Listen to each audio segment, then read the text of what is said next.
दोस्तों हम बात करेंगे चेस बोर्ड की।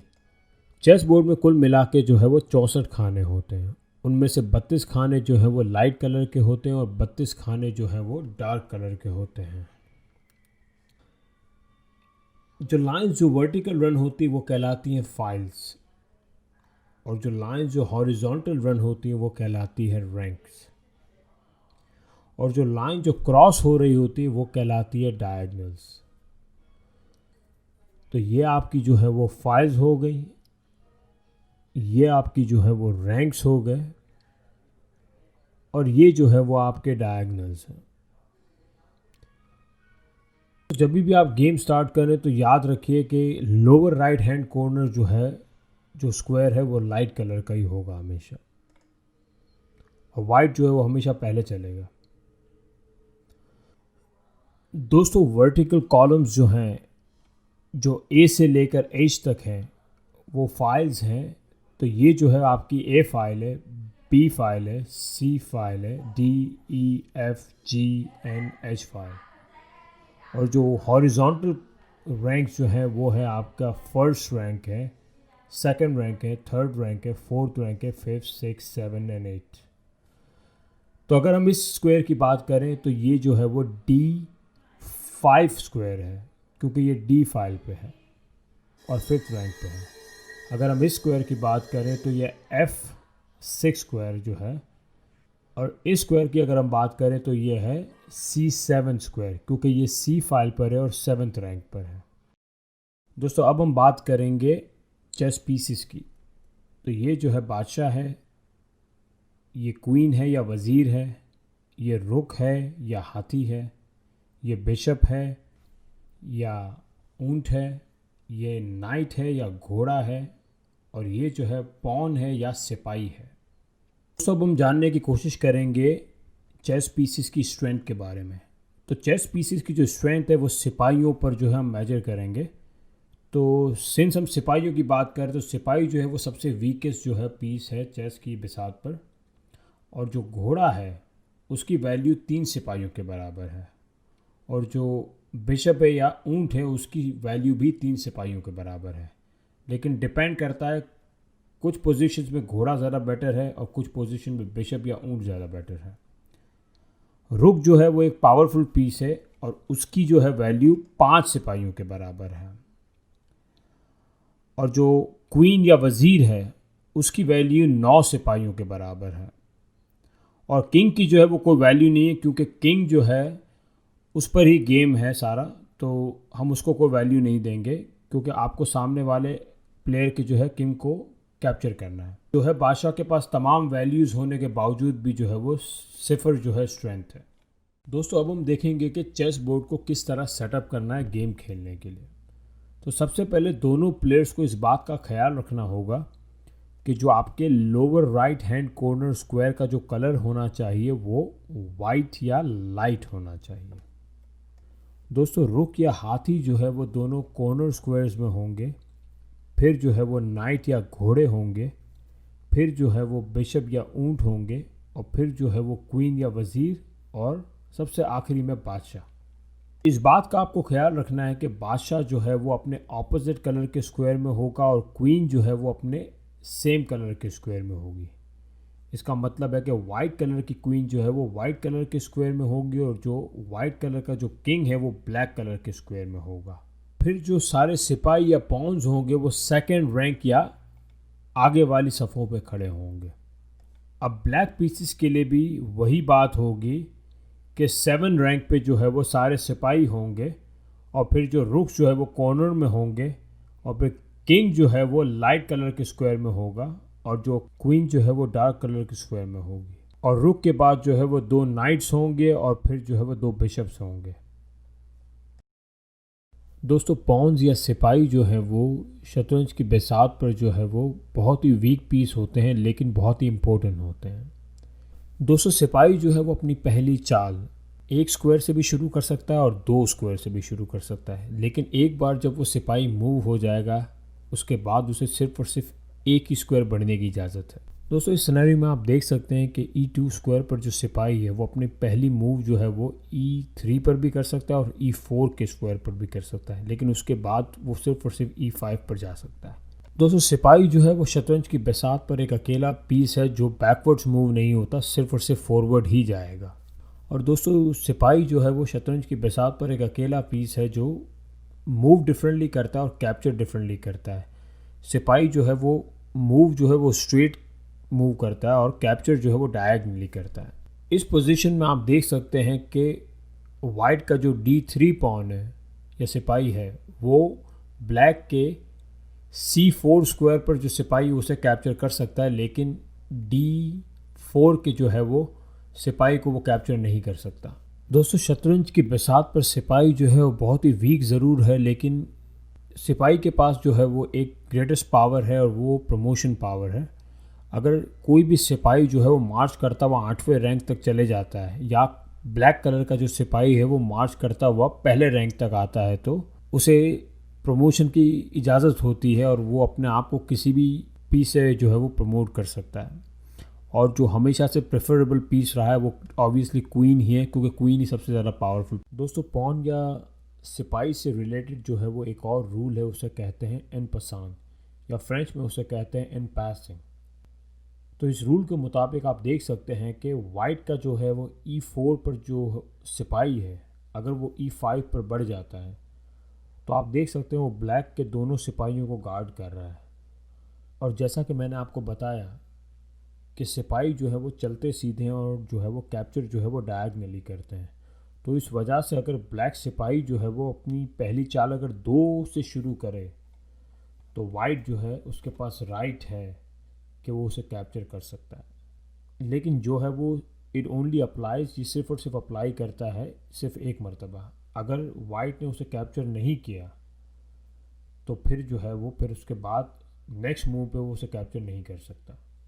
और दोस्तों अगर जो है वो वाइट का पॉन E5 पर है और ब्लैक का जो है वो सिपाही जो है वो D6 पर है तो वाइट उसे इन पास नहीं कर सकता, उसे फिर वो इन पसान नहीं कर सकता। ये रूल ओनली अप्लाई करता है अगर सामने वाला प्लेयर जो है वो अपना सिपाही जो है वो 2 स्क्वायर मूव करे तो ही आप उसे इन पसान कर सकते। तो शतरंज की बिसात पर बादशाह सबसे ज़्यादा वैल्यूएबल पीस है, लेकिन इसकी वैल्यूएबल होने के बावजूद भी ये सिपाही के बाद सबसे ज़्यादा वीक पीस है।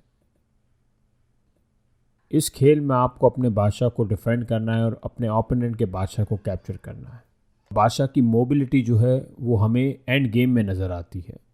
इस पोजीशन में वाइट किंग जो है वो E5 के स्क्वायर पर खड़ा है तो ये इन तमाम जो है स्क्वायर्स पर मूव हो सकता है। बादशाह किसी भी डायरेक्शन में जो है वो सिर्फ और सिर्फ एक ही कदम चल सकता है as long as opponent player का कोई भी पीस जो है वो उन स्क्वायर्स को गार्ड ना कर रहा हो। दोस्तों इस पोजीशन में जहां वाइट बादशाह जो है वो C2 स्क्वायर पर खड़ा है तो वो किसी भी डायरेक्शन में चल सकता है, चाहे वो डायगनली हो, वर्टिकली हो या हॉरिजॉन्टली हो, एज लॉन्ग एज जो है वो सिर्फ और सिर्फ एक कदम हो। दोस्तों अगर इस सिनेरियो पे आप नज़र डालें तो अगर वाइट की बारी है तो वाइट का जो किंग है वो कौन से स्क्वायर पर मूव होगा, क्योंकि C1 और E1 जो स्क्वायर है वो जो है वो ब्लैक का सिपाही गार्ड कर रहा है और E2 और C2 स्क्वायर जो है वो स्क्वायर जो है वो ब्लैक का जो किंग जो है वो गार्ड कर रहा है। और क्योंकि वाइट की बारी है तो वाइट किसी भी स्क्वायर पर मूव नहीं हो सकता, लेकिन वाइट चेक पर भी नहीं है, तो इस सिनेरियो में जो है वो गेम जो है वो ड्रॉ हो जाती है। और चेस की ज़बान में जो है वो उसे कहते हैं स्टेलमेट। दोस्तों रुक या हाथी जो है वो बहुत ही पावरफुल पीस है और उसकी वैल्यू तकरीबन 5 सिपाहियों के बराबर है। इस पोजीशन में E5 पर जो रुक है वो इन तमाम हाईलाइटेड स्क्वायर्स पर मूव हो सकता है और उन हाईलाइटेड स्क्वायर्स पर अगर कोई ओपोनेंट पीस है तो उसे कैप्चर भी कर सकता है। वो रुक हॉरिजॉन्टली और वर्टिकली मूव होता है। इस पोजीशन में C3 पर जो रुक है वो इन तमाम हाईलाइटेड स्क्वायर्स पर मूव भी हो सकता है और कोई भी पीस को जो है वो कैप्चर भी कर सकता है। अगर ब्लैक का जो सिपाही है, फ़र्ज़ करें अगर वो C6 के स्क्वायर पर है तो रुक इन तमाम हाईलाइटेड स्क्वायर्स पर मूव हो सकता है और उसके पास ऑप्शन है कि वो ब्लैक के सिपाही को जो है वो कैप्चर भी कर सकता है। दोस्तों रुक या हाथी जो है बहुत ही अच्छा लॉन्ग डिस्टेंस ऑपरेटर है तो आपको हमेशा ये कोशिश करनी चाहिए कि वो ओपन फाइल्स पर हों। दोस्तों किंग जो है वो आपकी चेस आर्मी में बहुत ही इम्पोर्टेंट पीस है और उसको प्रोटेक्ट करना जो है बहुत ज़रूरी है अगर आपको गेम जीतनी है। कैसलिंग एक ऐसा स्पेशल मूव है जिसमें आप बादशाह को और रुक को एक ही बारी में मूव कर सकते हैं और ये एक ही बार आप कर सकते हैं सिर्फ और सिर्फ। दोस्तों जैसा कि इस सिनेरियो में आप देख सकते हैं कि दोनों रुक जो हैं वो अपने ओरिजिनल स्क्वायर पर हैं और बादशाह भी अपने ओरिजिनल ई स्क्वायर पर हैं। अब अगर बादशाह राइट साइड से कैसल करेगा तो उसे कहते हैं किंग साइड कैसल या कैसलिंग शॉर्ट, और अगर बादशाह लेफ़्ट साइड से कैसल करेगा तो उसे कहते हैं क्वीन साइड कैसल या कैसलिंग लॉन्ग। इस सिनेरियो में आप देख सकते हैं कि दोनों बादशाह मिडिल में और ई स्क्वायर पर खड़े हैं। अब वाइट का जो किंग है वो क्वीन साइड कैसल करेगा और ब्लैक का जो बादशाह है वो किंग साइड कैसल करेगा। अब कैसलिंग की जो है वो दोस्तों आप देख सकते हैं कि बादशाह भी जो है वो इस कैसलिंग के मूव से प्रोटेक्ट हो गया और आपके रुक्स भी जो हैं वो ओपन फाइल्स पर आ गए। कैसलिंग करते हुए आपको 4 चीज़ों का ख्याल रखना है। नंबर 1 वो ये है कि बादशाह और रुक जो हैं वो अपने ओरिजिनल स्क्वायर से जो है वो मूव ना हुए हों। सिनेरियो में आप देख सकते हैं कि दोनों रुक जो हैं वो अपने ओरिजिनल स्क्वायर से मूव हो चुके हैं, तो बादशाह अपना किंग साइड से कैसल कर सकता है, ना ही क्वीन साइड से। अगर रुक जो है वो अपनी ओरिजिनल पोजीशंस पे वापस भी आ जाए तो भी बादशाह जो है कैसल नहीं कर सकता। दूसरा रूल ये है कि बादशाह और रुक के दरमियान जो स्क्वायर्स हैं, चाहे वो किंग साइड के हों कि क्वीन साइड के हों, वो एम्प्टी होने चाहिए।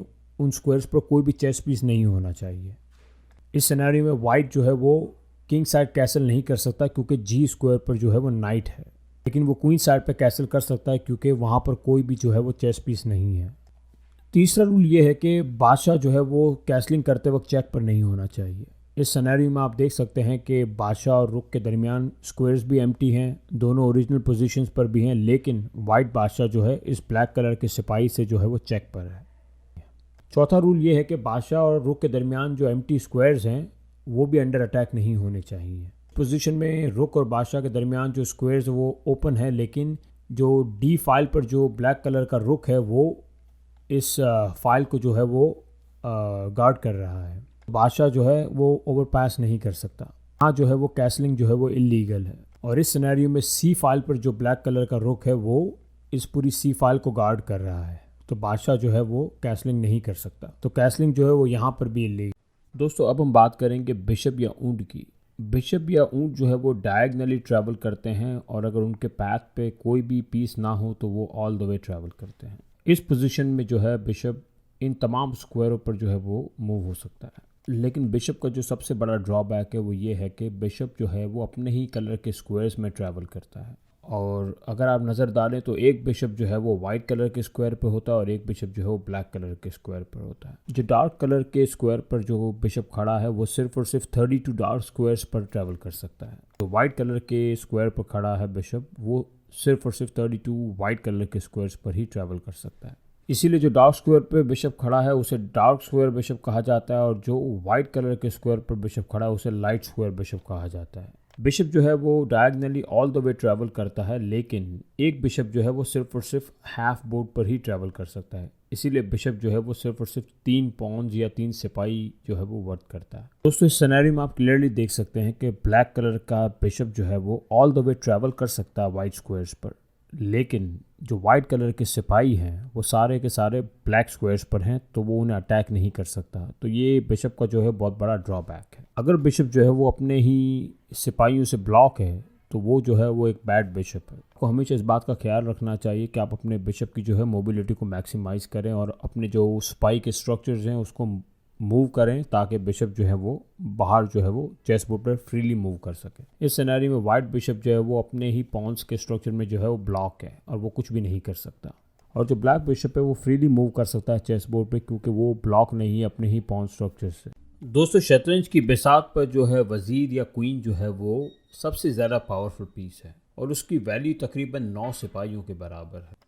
वजीर या क्वीन जो है वो एक ऐसा चेस पीस है जिसको अर्ली स्टेज पर अगर आप लूज़ कर लें तो समझ लें कि आधी गेम तो आप वहीं हार गए। वजीर या क्वीन जो है वो हॉरिजॉन्टली, वर्टिकली एंड डायगनली हर तरफ मूव कर सकता है एज लॉन्ग एज वो किसी भी चेस पीस से ब्लॉक ना हो। इस सिनेरियो में जो सेंटर पे जो क्वीन है वो इन तमाम हाईलाइटेड स्क्वायर्स पे ट्रैवल कर सकती है। बहुत ही ज़्यादा पावरफुल पीस है ये। दोस्तों अब हम बात करेंगे शतरंज की बिसात के सबसे यूनिक पीस घोड़े की या नाइट की। नाइट जो है वो इसलिए यूनिक है कि नाइट जो है वो जंप कर सकता है। घोड़ा या नाइट जो है वो एल पैटर्न में मूव करता है। 2 स्क्वायर्स जो है वो वन डायरेक्शन मूव करता है और 1 स्क्वायर जो है वो अनदर डायरेक्शन मूव करता है। यह सबसे आसान तरीका है स्टेप साइड। या फ़र्ज़ कर लें कि अगर नाइट जो है वो D5 के स्क्वायर पर खड़ा है तो वो इन तमाम हाईलाइटेड स्क्वायर्स पर मूव कर सकता है और चारों तरफ आप उससे कैलकुलेट कर सकते हो स्टेप साइड, या फिर राइट पे या लेफ़्ट पे, एनीवेयर स्टेप साइड का फॉर्मूला आपको याद रखना है। घोड़े के बारे में आपको एक बात याद रखनी है कि घोड़ा हमेशा लाइट स्क्वायर से डार्क स्क्वायर पर मूव होगा। अगर घोड़ा डार्क स्क्वायर पर होगा तो फिर वो लाइट स्क्वायर पर मूव होगा। शतरंज की बिसात पे अगर आपकी पोजीशंस क्लोज हैं तो नाइट जो है वो बहुत ही अच्छा और बहुत ही कारआमद पीस है, क्योंकि नाइट जो है वो किसी भी दूसरे पीस को जंप कर सकता है। इसलिए क्लोज पोजीशंस में नाइट्स आर ऑलवेज बेटर। घोड़ा जो है वो साइड के स्क्वायर्स पर होगा तो 4 स्क्वायर्स कवर करेगा, और अगर घोड़ा सेंटर पे है तो वो हमेशा 8 स्क्वायर्स एक साथ कवर करेगा।